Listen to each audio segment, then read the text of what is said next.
Hello, it's another session of Time with the Captain. We are in part 2 of a 3-part series on karma and what the Bible has to say about karma. I encourage you to go back and watch last week's because I'm going to jump right into this week's. I titled this Karma, They Deserve That. And I've talked about last week, I talked about sowing and what we sow and what the patience that we see in the situations that we get into, how for weeks, months, even up to minutes, I guess you could say, that those people have sown or planted, their actions have ended in a consequence that we are suddenly thrust into. And I say thrust into because we truly are. When our pack sets go off, the tones go off, dispatch sends you on that domestic or whatever, we are thrust into this situation of a situation where seeds were planted potentially years ago, weeks ago, that we are now seeing the consequences, or as the Bible refers to it, as reaping, right? So I jokingly kind of say some people will cringe at that a little bit. I don't know. I think it's okay. I think we're some of those harvesters. Now, ultimately, right, Jesus is the one bringing this all to fruition, right? He lets this happen, but he doesn't mess with our free will. That's a whole other topic we're going to talk about later as we go through this. But I will say this. Sowing and reaping is a principle that is a godly principle, but it's also for those who don't believe in God at all, right? Because what you sow, you will reap. And I brought that up last week. This week's Bible verse is in 2 Corinthians 9:6. And I'm going to go ahead and read it. It says, "But this I say, he which sows sparingly will reap sparingly, and he which sows bountifully shall also reap bountifully." I'm just re-emphasizing the sowing and the reaping. If you want to hide yourself and be very sparingly in what you plant, some people are like that, especially in our business. I don't think there's a bad part to that. Just know that if you are going to sow a little bit, you're only going to get a little bit out. If you're going to sow a lot, you're going to get a lot from it. If you're going to put just as minimal as you can, you're only going to get minimal out of what's happening. If you put yourself into it all the way, you're going to get all the way out. I'm going to move that into this concept. What sucks about sowing and reaping and what makes our job the hardest is when it involves innocent blood. And we all know what that is, right? We have no problem when the druggie overdoses, right? They did that. They overdosed.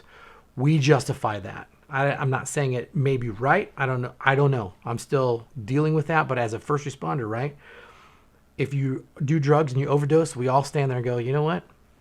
That's what he sowed. He reaped his benefits, right? That's where I've said. That's why I called this karma. They deserve that. If you drink and drive and you run your car off a cliff and you roll it and you get ejected and you die, if it's just one person, we all stand around and go, they deserve that. Now, from a Christian standpoint, I'm sure there's people that just cringed a little bit, but this is truth. It's reality, right? They sowed those actions. They reaped that consequence.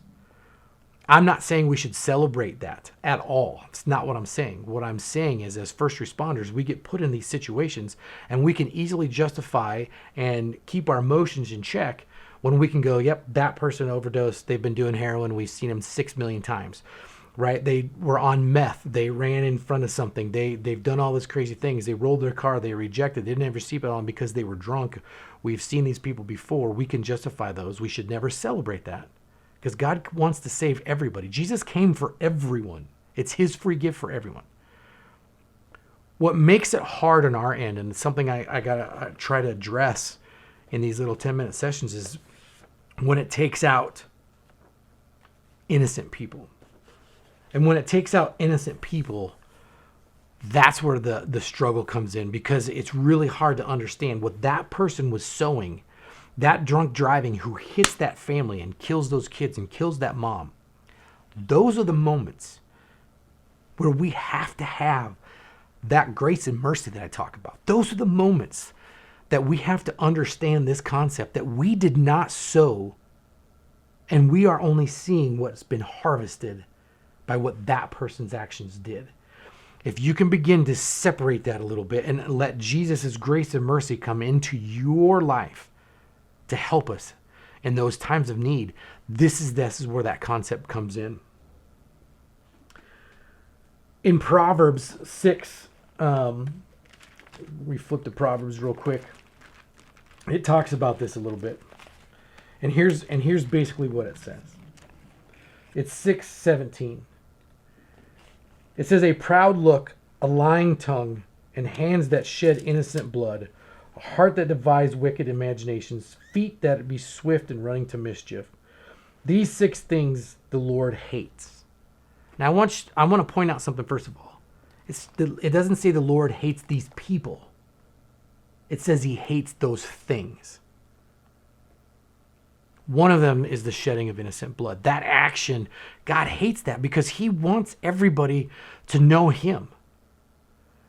What makes this difficult, what makes this hard, and what puts us into places we struggle to get out of at times is when the sowing ends in a harvest of death of innocent people.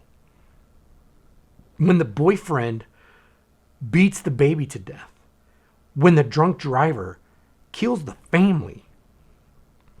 Those are all actions that we had nothing to do with, that started weeks, months, and years ago of that person sowing, that we are now thrust into their reaping, their harvest.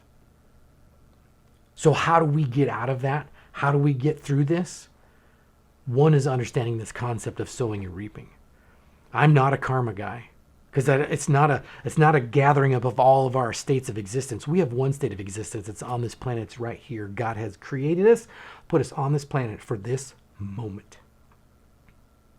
What defines our moment is how we take this situation and what we sow into our families, what we sow into our own lives, and what we sow into our coworkers. If we let these situations where other people have sown hatred and stupidity and they kill innocent blood, we have got to step back and peel that separation. It's hard because those are hard situations, and say, God, if there's any moment, it's now. That this grace and this mercy you've promised me, this hope I have in you, this faith that comes out and starts to peel away those emotions of someone else's sowing. Understand, you're not alone. We're never alone.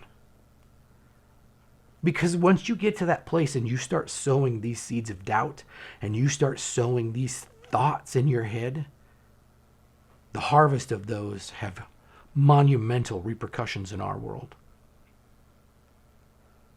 My point to this is the shedding of innocent blood sucks. When it's just them by themselves and they die, we get it, we understand it. But when it involves other people, it's hard. Peel yourself away. Understand that what they've sowed, they've just reaped.